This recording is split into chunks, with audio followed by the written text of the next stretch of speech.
Baik. Bismillahirrahmanirrahim. Assalamualaikum warahmatullahi wabarakatuh. Waalaikumsalam warahmatullahi wabarakatuh. Kami dari kelompok 4, ada saya, kemudian Pak Arif Hidayat, kemudian Pak Arif Wibisono, kita dari UGRIS, dari UNSUB, dan satu lagi dari Universitas Wahid Hasim, akan mempresentasikan mengenai tugas akhir kelompok terkait dengan deployment model ANN yang berisi mengenai penyakit daun padi. Nanti berikutnya kita akan memperoleh deployment itu sebagaimana yang dituliskan alamatnya di bawah ini. Kita mulai mungkin yang pertama secara langkah-langkah seluruh modelnya ini, dari mulai kita mengumpulkan dataset terkait dengan penyakit daun padi yang terdiri dari beberapa gambar daun padi yang memang memiliki penyakit dengan ciri-ciri khusus. Kemudian kita buat kodenya di Python yang membangun model ANN-nya. Kemudian nanti kita buatkan deployment-nya. Lalu terakhir kita lakukan deployment menggunakan Heroku. Sekarang kita mulai ke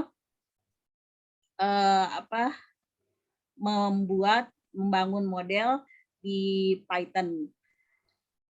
Model yang sudah kita buat itu adalah, sebentar Bapak Ibu, maaf. Ini model yang akan kita buat adalah ini. Jadi yang pertama kita mengimpor library yang memang dibutuhkan, ada NumPy, ada Pandas dan lain sebagainya. Kemudian kita coba ambil dataset yang kita punya secara manual karena kita sudah kumpulkan terkait dengan penyakit daun padi. Lalu kita coba cek dulu dataset yang kita sudah miliki ini di Python terdiri dari apa saja. Ternyata kita memiliki 3 folder di sini. Ada dataset mengenai penyakit blast, penyakit blight, sama tungro. Ini disebabkan oleh jamur, ini bakteri. Kalau yang tungro itu oleh virus. Kemudian kita buat dictionary-nya. Lalu kita coba ubah gambar yang tadi menjadi array, sehingga nanti bisa dijadikan sebuah model. Kemudian kita bentuk iteratornya, dan kemudian mengembalikan lagi tadi array yang tadi ke argumen yang sebelumnya. Kemudian kita lakukan one hot encode untuk variabel target. Lalu kita bagi 2 dataset, jadi data training dan data testing. Kemudian kita buatkan augmentasi image-nya menggunakan image data generator.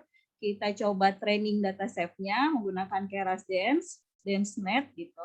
Kemudian kita coba definisikan layer-layer pada model ANN-nya di sini. Terus kita tes modelnya, model fit-nya seperti apa. Kita sudah tes ini dengan epoch berapa 30 dan kita dapat akurasi model itu di sini. Ini grafiknya. Kemudian nilai akurasi modelnya ini 0,9 gitu. Jadi model yang sudah kita buat kemudian kita simpan dalam format HDF5. Itu terkait dengan pembuatan model. Berikutnya adalah mengenai langkah-langkah deployment yang akan dipresentasikan oleh Pak Arif Hidayat. Silakan Pak Arif. Deployment atau yang teori? Teori deployment sebelum ke deployment-nya nanti. Ya. Baik, Silakan, terima kasih. Kita bantu share screen, Pak. Iya, terima kasih Bu Nita. Baik, melanjutkan dari apa yang sudah disampaikan oleh Bu Nita Delima tadi, kaitannya dengan keseluruhan proses yang ada di machine learning ini. Jadi dari awalnya kita ambil ini yang namanya data ya. Data itu bisa berasal dari mana saja, dari database, dari cloud, dari berkas atau dokumen dan lain sebagainya. Data pipeline ini nanti akan kita eksplorasi dan validasi kaitannya dengan profiling ini ya. Nah, kaitannya kalau kita sering mengenal dengan pre-processing, jadi dibersihkan data-data yang tidak sesuai atau yang tidak digunakan, kemudian kita ambil data yang dibutuhkan dan seterusnya, kemudian dengan kaitannya dengan cleaning ini nanti, sehingga menghasilkan yang namanya dataset yang akan kita gunakan sebagai pembentukan model nanti ya. Dari dataset yang ada tadi sudah disampaikan oleh Bu Nita tadi kaitannya dengan coding di Python tadi. Secara garis besar memang nanti dibagi menjadi dua, jadi di training dan di testing nanti ya. Untuk di training nanti akan membentuk sebuah modelnya. Dari model yang sudah ada itu, dari hasil training itu nanti akan dilakukan testing. Kalau memang akurasi atau perhitungan dari beberapa evaluasinya nanti memang sesuai dengan model yang ada, artinya dari beberapa kriteria di mana model itu dinyatakan sebagai model yang valid atau yang terbaik ya, nanti akan dilakukan memang pemilihan model yang terbaik yang bagaimana. Tadi ini sudah kaitannya dengan padi ya, penyakit pada padi, benar ya, padi ya Bu ya. Nanti kemudian dilakukan sebelumnya sebenarnya kaitannya dengan tadi di training tadi memang sebelum dilakukan training nanti ada beberapa pemilihan fitur ya, fitur extraction dan lain sebagainya. Nah, itu tadi saya lupa menyampaikan. Kemudian setelah dihasilkan sebuah model, nanti dilakukan sebuah testing ya, nanti. Dan ini nanti yang hasil dari pemilihan model yang terbaik nanti karena sudah dilakukan performance model dengan metrik, dengan akurasi, dengan precision dan recall, akan dilakukan model packaging ya. Model packaging nanti kaitannya dengan sebuah deployment nanti ya, dengan deployment. Dan nanti kita tinggal menggunakannya dan akan diterapkan pada sebuah sistem atau sebuah aplikasi nanti. Jadi pengguna nanti tinggal menggunakan saja. Nah, sedangkan di bawahnya, sedangkan di behind the scene-nya sudah disampaikan atau sudah dikerjakan oleh sebagai seorang tadi ya, seorang machine learning engineering tadi ini ya. Baik, mungkin itu yang bisa saya sampaikan kaitannya dengan pembentukan sebuah model dari mulai alur dari pertama, kemudian dari pemilihan data atau pemilihan data, kemudian sampai dilakukan training dan testing, sampai dilakukan model evaluation, dan ini ini yang langkah terakhir yaitu dilakukan model packaging kaitannya dengan deployment yang akan disampaikan oleh Pak Arief Wibisono. Terima kasih. Saya kembalikan lagi. Terima kasih Pak Arief Hidayat. Saya lanjutkan tugas estafetnya ini. Oke, di sini asumsi model telah siap, lalu akan kita lakukan deployment. Itu cara mulanya adalah kita di sini kebetulan untuk membuka Anaconda Navigator, saya menggunakan Anaconda Prom. Diketik saja Anaconda Prom, lalu pada Anaconda Prom, setelah jendela Anaconda Prom itu terbuka, saya mengetikkan Anaconda tanda hubung Navigator, lalu saya enter. Di situ otomatis Anaconda Navigator akan terlaunch.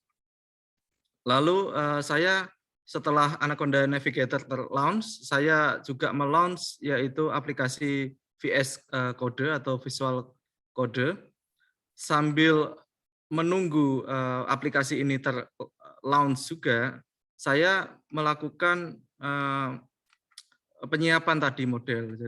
Penyiapan model yang sebelumnya sudah saya siapkan.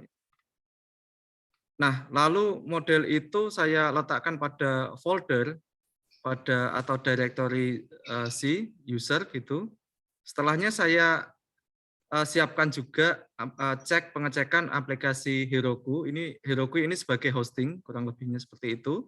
Pada aplikasi VS Code Terminal dengan cara kita launch VS Code Terminal, lalu kita ketikkan Conda create name. Kalau name-nya ini itu bisa custom ya.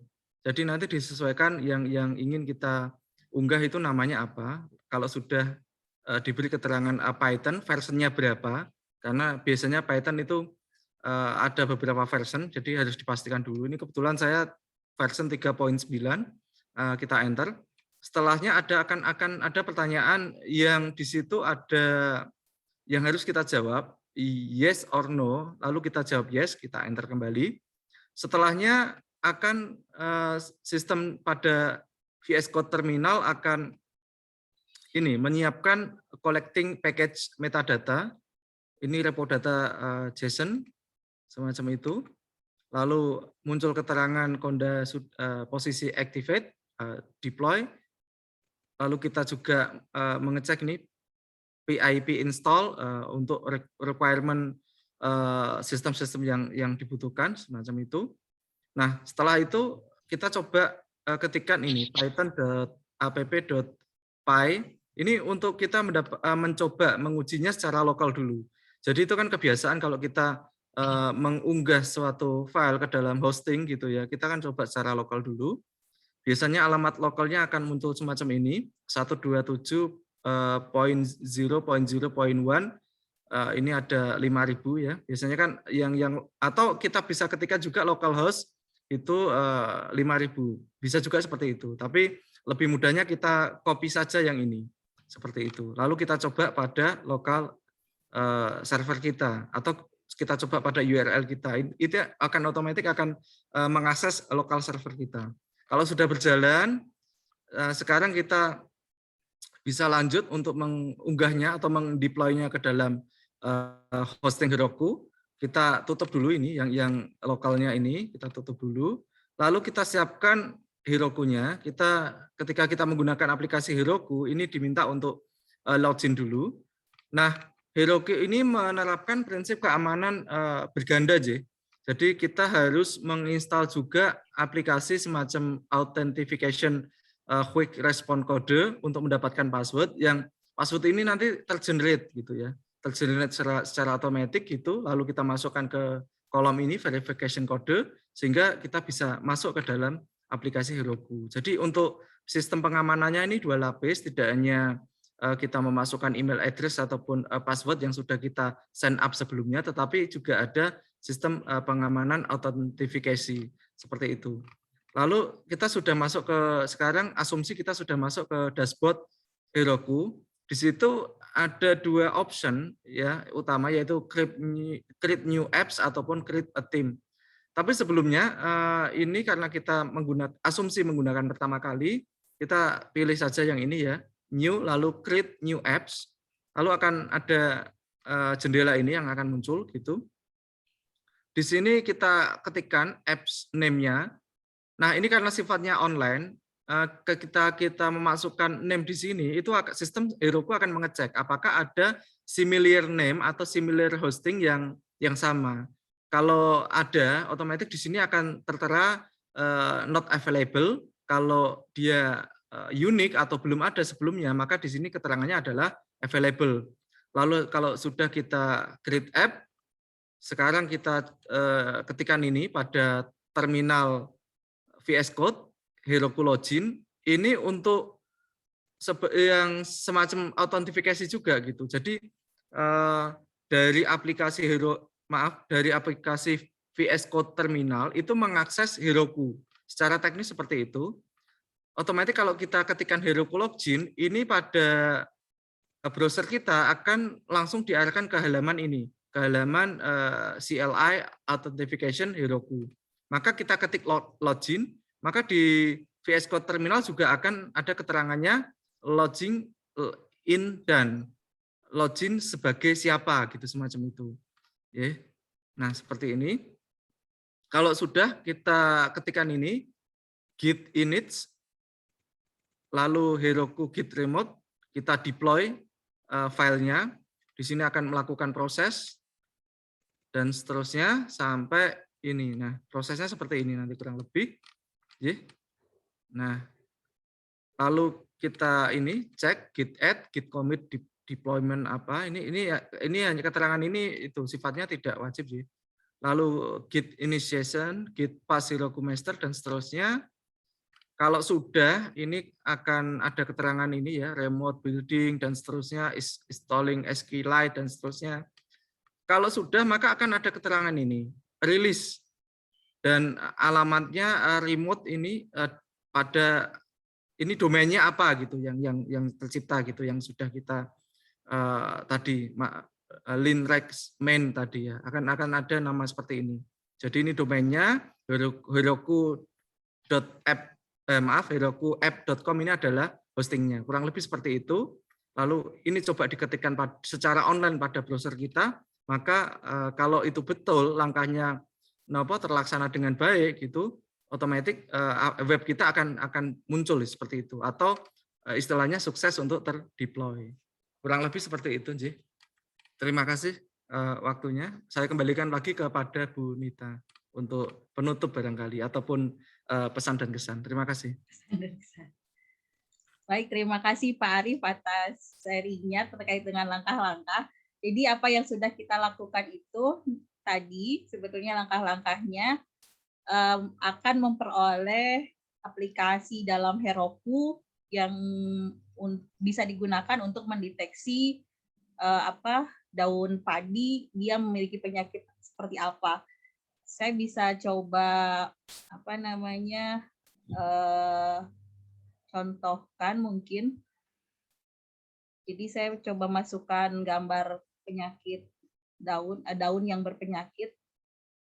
Saya coba cari dulu gambarnya. Misal saya punya gambar ini. Terus kok cus lagi. Saya coba tadi malah saya punya gambar ini, saya prediksi.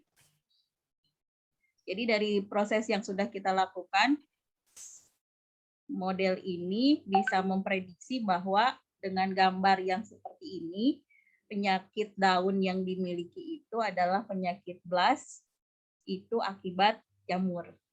Itu mungkin yang bisa kami sampaikan dalam presentasi mengenai tugas akhir kelompok ini dari Digi Talent Scholarship Thematic Academy terkait dengan AI untuk dosen dan instruktur. Mudah-mudahan apa yang sudah kita lakukan bisa bermanfaat untuk kita semua. Terima kasih Kominfo. Pak Arief mau mengucapkan terima kasih. Silahkan. Bu Nita Mawon. Wakili aja. Saya mengucapkan terima kasih kepada Kominfo beserta seluruh tutor yang memang sudah memberikan ilmunya kepada kita semua di sini, terutama mungkin saya karena saya bukan dari keilmuan komputer, tapi akhirnya saya bisa untuk mendeploy sebuah model dan membangun sebuah model machine learning gitu. Baik, itu saja. Terima kasih. Presentasi dari kelompok 4 kita akhiri sampai di sini. Semoga bisa berjumpa kembali dalam digitalan berikutnya yang kita tidak tahu nanti materinya seperti apa yang akan mempertemukan kita semua. Terima kasih. Assalamualaikum warahmatullahi wabarakatuh. Waalaikumsalam warahmatullahi wabarakatuh.